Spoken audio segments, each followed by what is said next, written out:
All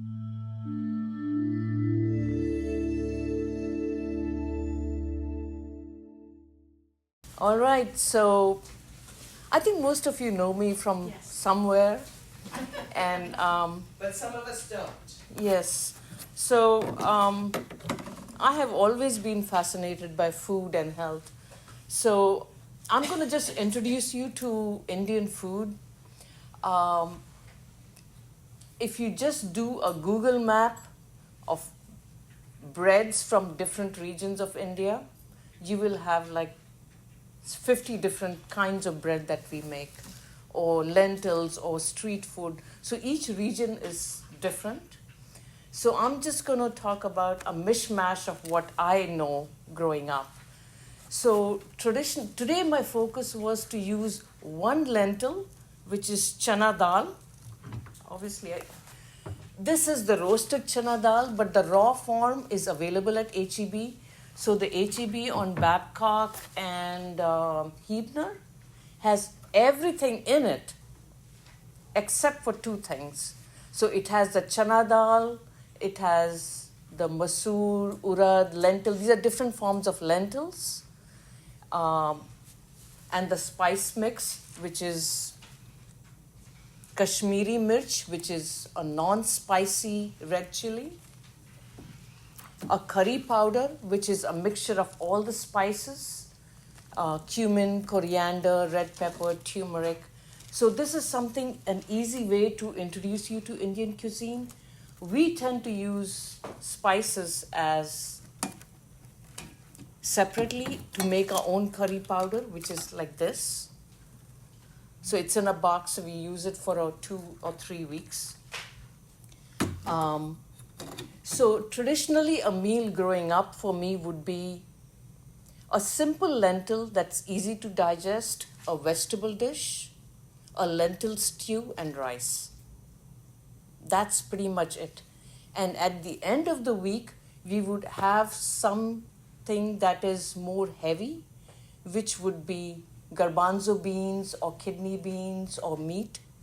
So these are dishes that are heavier to digest. So that was a weekend dish, not during the week dish. But that was like, the common people. But over the last 30, 40 years, there's been so much industrialization and the green revolution in India that everybody eats these kind of foods every day. So in terms of spices, one of the key ingredients that we use in most food is to make sure that the foods are digested. So whenever we use lentils, now most Americans are not used to eating lentils. So lentils is a good source of protein. However, it's not a complete protein. Unlike animal protein, which is, all your chicken, eggs, that has all the 20 essential amino acids. So in terms of lentils, they're not complete, so you want to combine it with another thing. So you could have rice with lentils, or you could have two different lentils combined, so that makes it more complete. And most lentils, you want to soak them overnight or at least 1 hour minimum. And the reason for that is soaking them allows the cell wall of the cells, which has lectins that are difficult to digest, they get dissolved. And also, if you soak them overnight, it causes fermentation that also makes it easily digestible.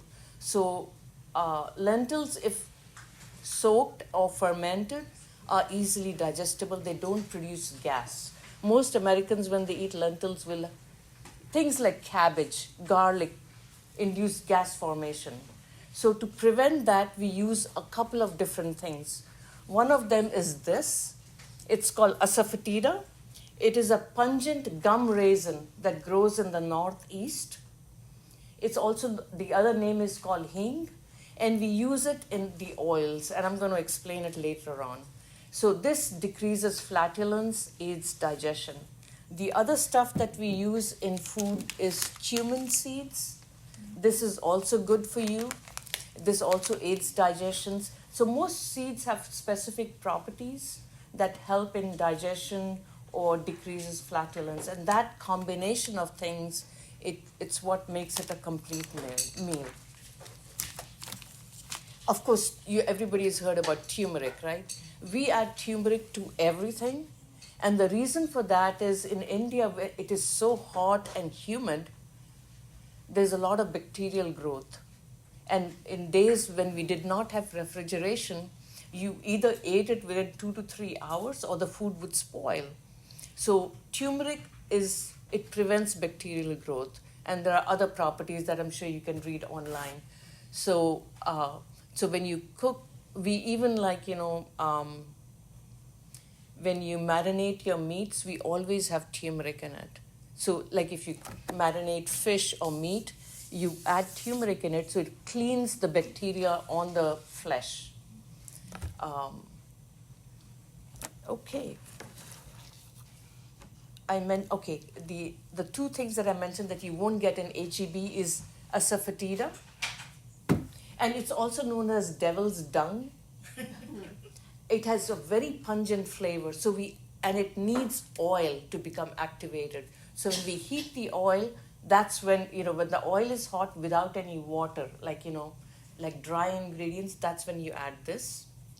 And the other stuff is curry leaves. Now curry leaves. Curry leaves, I grow them in my yard, so if anybody who wants it, just call me and I'll bring it to you wherever you are. I also have a plant which I thought I might offer to somebody or maybe a raffle at the end of the month, if somebody who really wants a curry leaf plant. It's in a pot. Anyway, we use this for tempering. And it's mainly used in South India. So there is a big difference between North Indian cuisine and South Indian cuisine. So I talked about lentils, I talked about spices. Now the oils that we use in Indian cooking. Traditionally, whenever we cook the stew or the dal for everyday cooking, it is tempered with just a few things. The lentil is always cooked plain without any souring agent. So you've soaked the lentil for an hour, then you would add turmeric, a little bit of red pepper powder and salt, and you would cook it in a pressure cooker or over the heat until it's soft. And after that, the tempering will involve, usually best is to use clarified butter or ghee. And in that, once it's really hot, you would add the cumin seeds, the asafoetida. That is the most essential to most lentil cooking. Everything else is optional. So after that, you can add onion, garlic, ginger. In this case, I added raw mangoes to give it a souring agent. That's this. So you peel it. So raw mango is sour, okay? And you peel it, you cube it. There's a big seed in the center, just like a ripe mango. And you can then freeze it and use little bit. So if this is 1 cup of chana dal, now whenever you soak lentils, remember the volume of water you're going to add. Most lentils will expand to 3 to 4 times their size. Rice is always 1:2. So whenever you're making rice and lentils, you want to use less lentils and more rice. So sometimes people use 4:1 ratio, or I tend to use 2:1 ratio, 2 parts rice, 1 part lentil. So that's the amount of soaking that the water that you need. So now remember, the tempering is happening, the cumin seeds have gone in, the asafoetida has gone in. South Indians use this at this time. They will add this. They may use whole red chilies. Now everything else is optional. Most important is the cumin seeds, the oil, garlic, ginger, and then your souring agent. I use raw mangoes in today's recipe. You can use tomatillos. So Americans, the substitute for raw mangoes, because this is available only in summer. So what I tend to do is if I have a lot of it, if I have a tree, I would cut it up and freeze it in aliquots in my freezer to use it throughout the year. Americans can use tomatillos.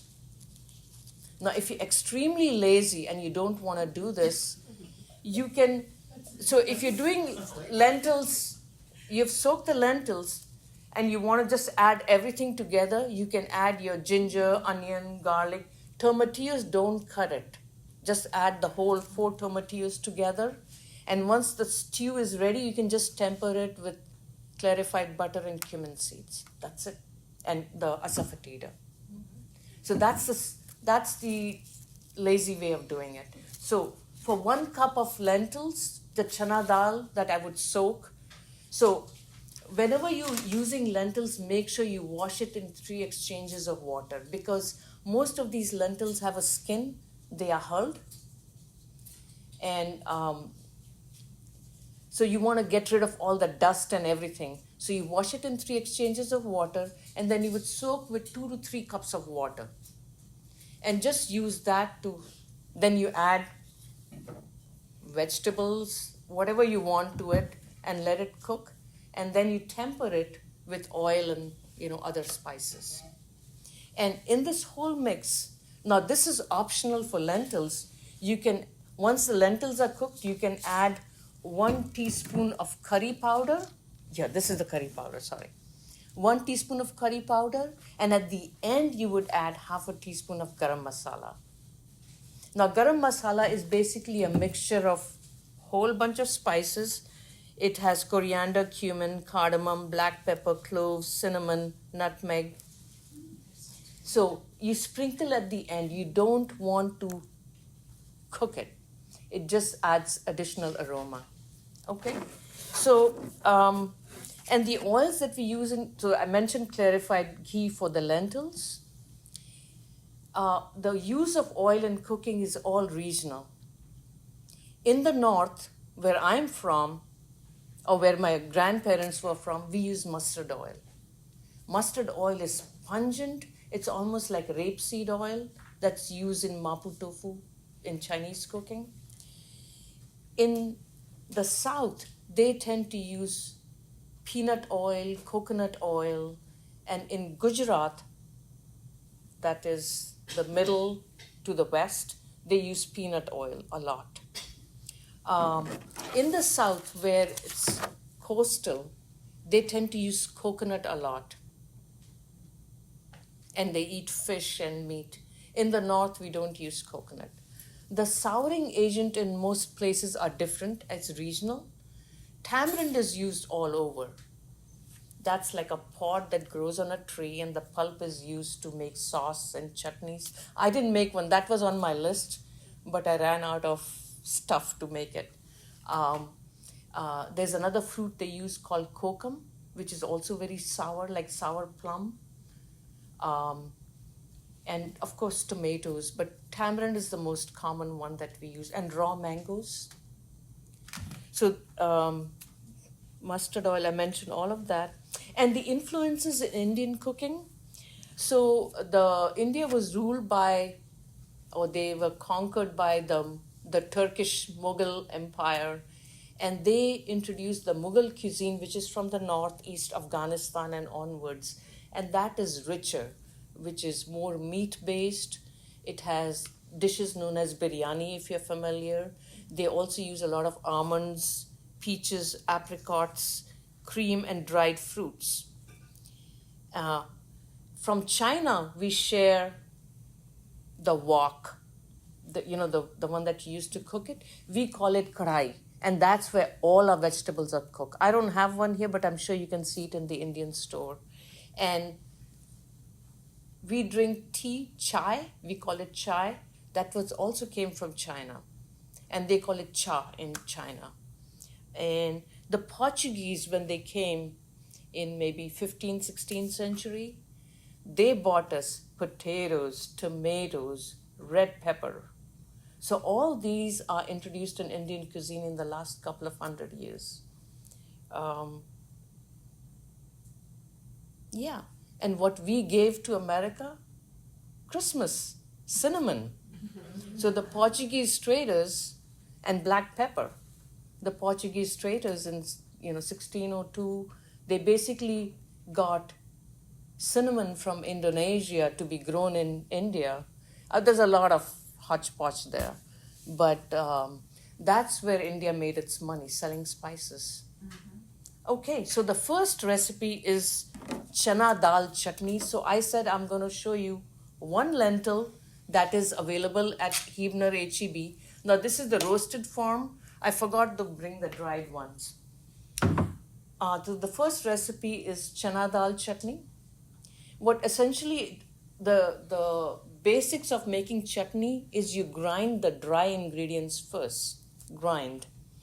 Now I mixed 3 things: equal parts of peanuts, roasted peanuts, unsalted. This is Kashmiri mirch. So I showed you the powdered form at HEB. I tend to use the whole form. I split it up, take the seeds out, I add it to it. So this. Now if you're inherently lazy, you don't want to get fresh coconut, you can get desiccated coconut. So in that case, if you get dried coconut powder, you can get equal parts of this, and the coconut powder. Some of this, add some salt, and grind it to a powder. And this master chutney mix, you put it in your refrigerator. So now you want to add, Quick question, what is this on that you picked up that you pull the seeds out of? Kashmiri mirch. This is the powdered form of Kashmiri mirch. Oh, it's a pepper. You can use paprika. Oh, okay. Anything red. This is not hot. I have not used any heat in today's cooking because you would not eat what I eat. So this is not spicy. It's just red color. So when you see the red gravy in Indian food, and you don't want the heat, you can use this. And this is just the whole form of that. So I mentioned, so your master mix for chutney is this. So remember, protein, and coconut powder, okay? Now, if you really want to use fresh coconut does taste better, and that's the fresh coconut chutney that I made, the white one. You can get a bag of frozen chutney, frozen coconut at the Indian grocery store. Or you can go the really hard way. You can get the whole coconut, cut it, break it, and then peel the brown thing off and then use that.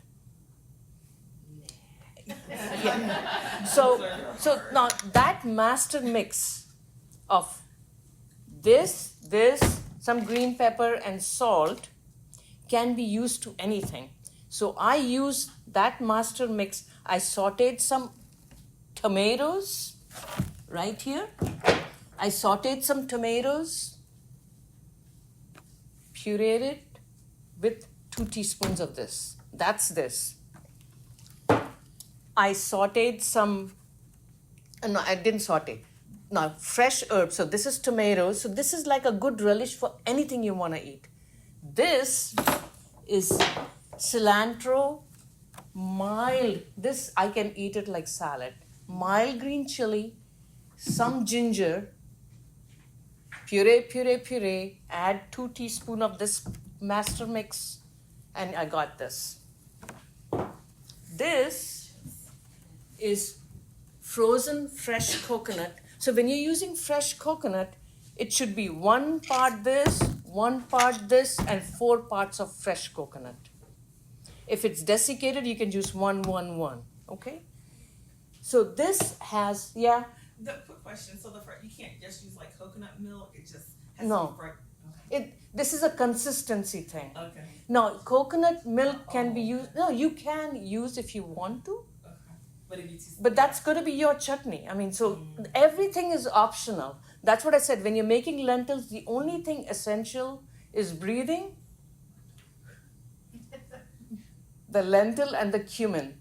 That's the only flavoring you need. Most everyday food does not require all the complicated stuff you eat at India Palace.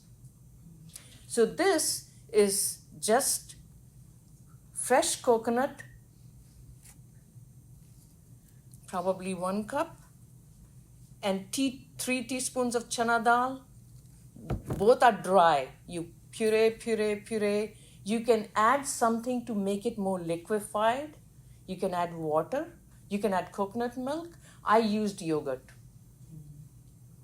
And then I tempered it. I heated the oil until it was smoking. Added some mustard seeds, this, and 1 red chili. This is only for flavoring. Don't eat the red chili, okay? It's very hot. So it just flavors the oil, and then you pour this. And then you can add salt and lemon juice to your taste. That's the recipe for everything. And then this is, I ran out of tomatoes last night, and I went to H-E-B. At 11:30, it was all soggy and mushy. So I had to get a canned tomato. So apologize, but it does look good in terms of color. So this, I heated up some oil, added some black kalonji seeds. You will taste it. That's why I want you to, this is going to be your homework. And fennel seeds and fenugreek seeds in the oil. And thus added the tomato and let it cook. And then I added some jaggery, which is brown sugar, and salt. I'm trying to think. That's pretty much it. Now so fennel is often used in summer. It's a cooling seed. So these are the 4 chutneys that I want you to try. And this is, I soaked the chana dal, pureed it. So you need to soak it for at least 1 hour. And then you puree it in your mixer. And I let it sit on the counter overnight. So it ferments. So remember I said fermentation makes it easy to digest? The mistake I made is I needed to add some sugar to it because fermentation requires sugar to... I didn't, but that's how you always... So my recipe is full of mistakes, which is why I really don't want to give it to you. I have many comments I've gotten from people. And then I steamed it. So I want you to try all these 4 chutneys with this. This is usually a breakfast item.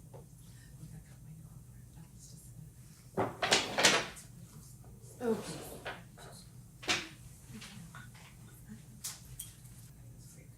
Yeah. Now people can try whichever chutney they want. Okay.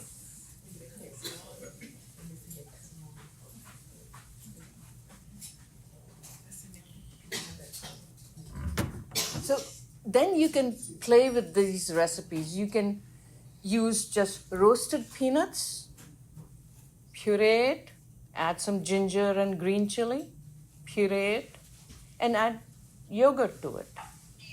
And that's another chutney with some salt. You can use it to eat with rice or pita bread or anything that you want. So traditionally, chutneys are the ones that kind of spice up the dish. Most rice is bland, the bread is bland. So this is what kind of spices up your dish. And you can do anything that you like. If you like garlic, you like ginger, green chili. So the next one is, so the lentil soup. So I mentioned that I'm going to make 4 different ways of one particular lentil. So chana dal soup is basically you take 1 cup of chana dal, soak it for an hour. You wash it with 2 or 3 exchanges of water. Then you add 2.5 cups of water and you let it sit for an hour. And then you transfer it to an Instapot. That's what I did.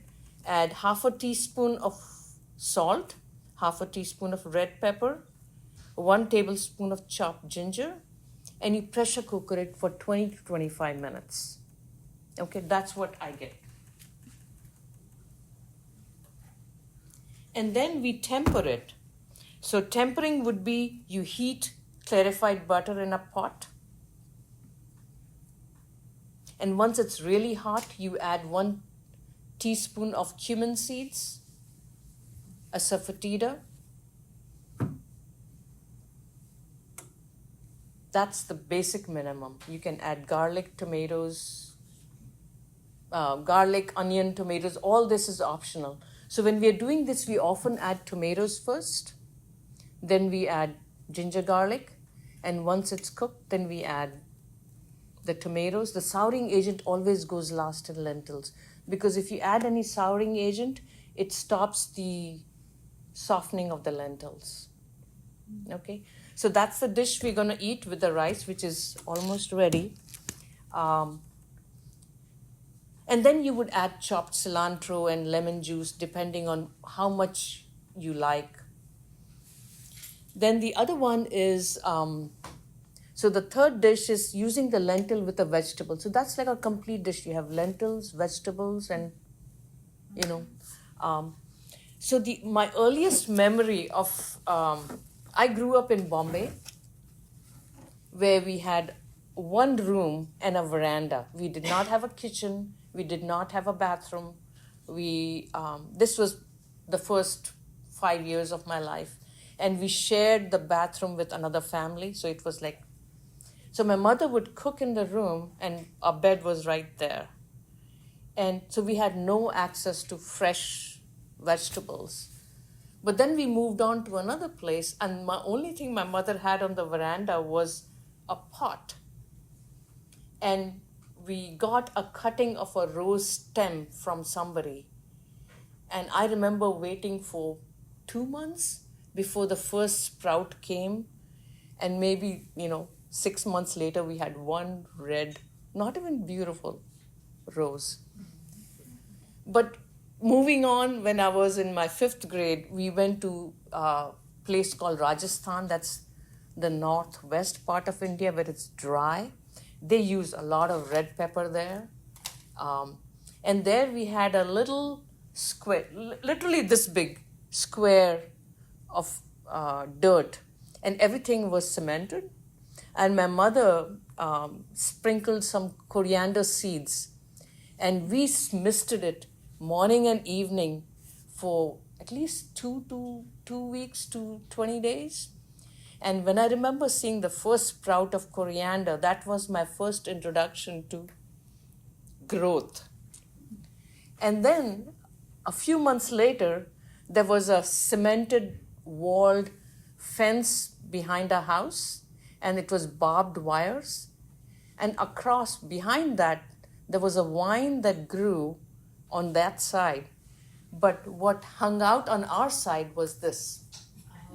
That's why I bought it. This is called, in China, it's called opo squash. We call it lauki. And this is a summer vegetable. It has no taste to it, but it's buttery.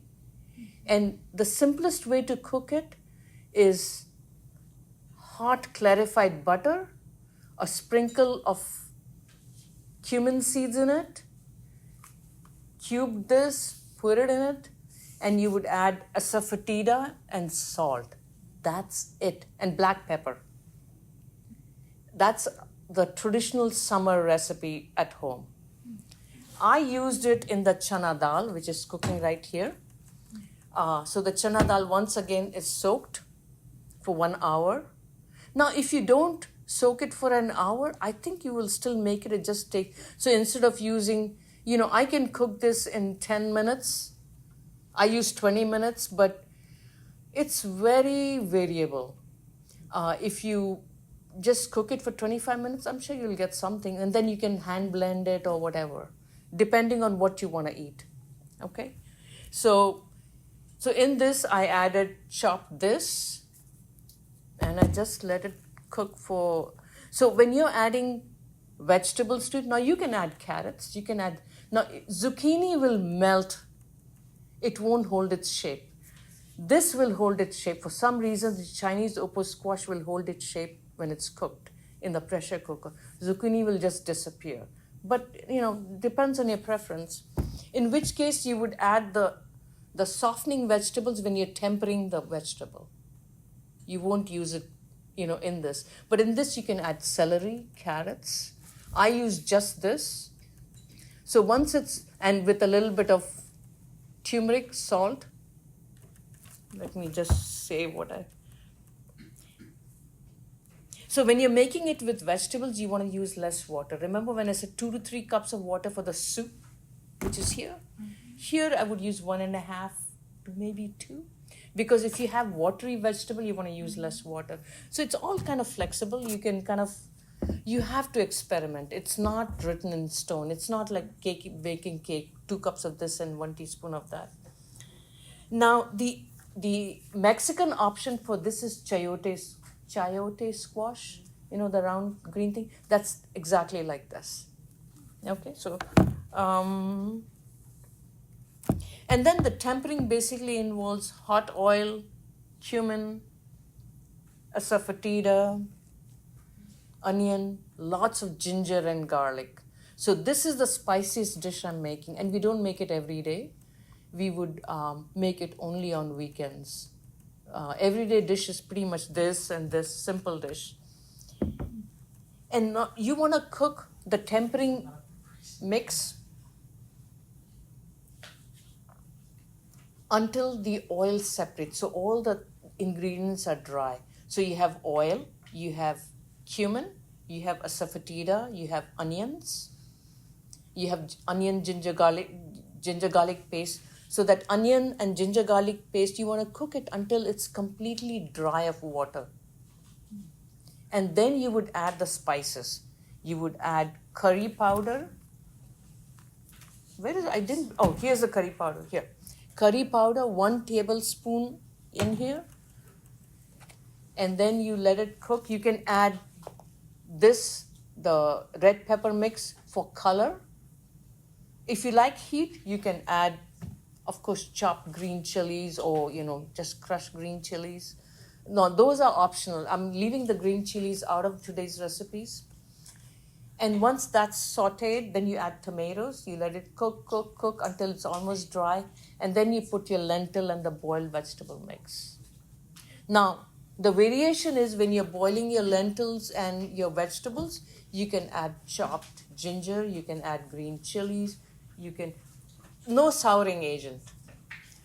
And once that's cooked, and then you can taste it, add the salt,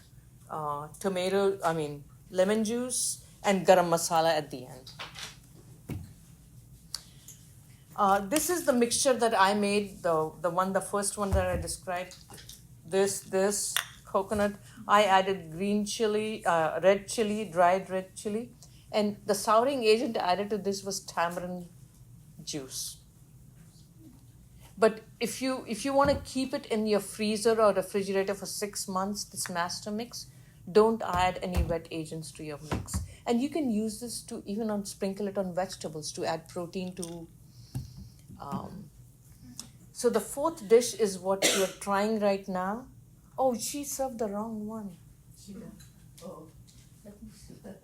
Oh, I'm sorry. Okay. This is the one that tastes better. That's what you gave me. So. Maybe, I don't know actually. I can't tell now anymore. It's okay. I had to make this 4 times to get it right because I've never made this before. So the last dish on the handout is steamed lentil cake. Steamed lentil cake. So the old ways, you've never heard of this before, Veronica, even though we've been friends for 15 years. That's why I'm here. Okay, so the steamed lentil cake is the old ways where they would soak the lentils overnight, add a whole bunch of spices to it, and steam it, and temper it with mustard. That's how it is. That's what you're tasting. So I cooked, the first time I made the dish, my lid on that just stuck to this completely. So there was no steam going in and it became like a solid pancake. No go. Which one is the steamed lentil? The yellow one. The yellow one, okay. And you dip it in something? The green chutney. So traditionally, it's often eaten with sweet green chutney.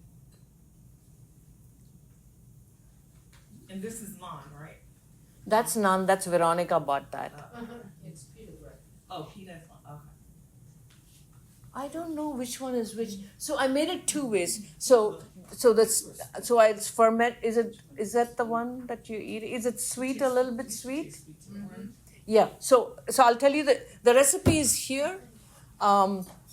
So you puree it and then you ferment it overnight. So all good for digestion, and then you steam it.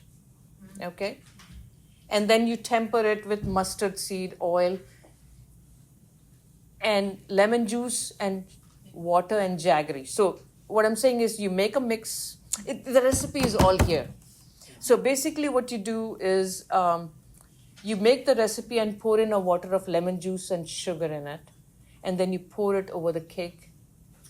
The cake has to be cut before you put it. Can you taste the sugar in it and the lemon in it? Thank you. What are the black beads on it? Mustard seeds. Mustard seeds, coconut, and cilantro. I'm wondering which one are you tasting because I'm a little worried. So this was the Because this say sweet, doesn't it? I haven't even gotten that one. I'll stick with the green. so this is the version that traditionally was made.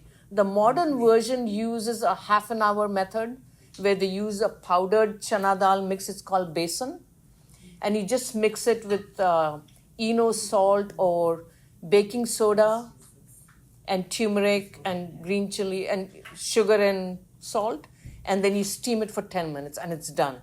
So that was very quick, and I don't know which one you're tasting, which is.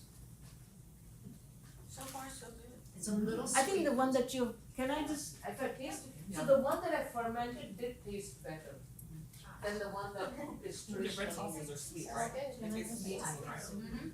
They're good. Slightly. It's not like overcapped, but I'm just saying it's good though. I need like a tortilla chip, like. Right. Some of those chips are so delicious. That's like- So that's why it's you eat always eaten with the green chutney, which is a little sweet, because people from Gujarat always add sugar to everything. Oh, It's delicious. not like Americans at all. Okay, so that's usually eaten for breakfast in Gujarat or a snack. Okay. Now we come to lunch. So I have rice. I need to make sure that it's actually cooked. And what's in your lunch, what's in your, Instapot, lentils? No, that's the vegetable with rice. This is the lentil.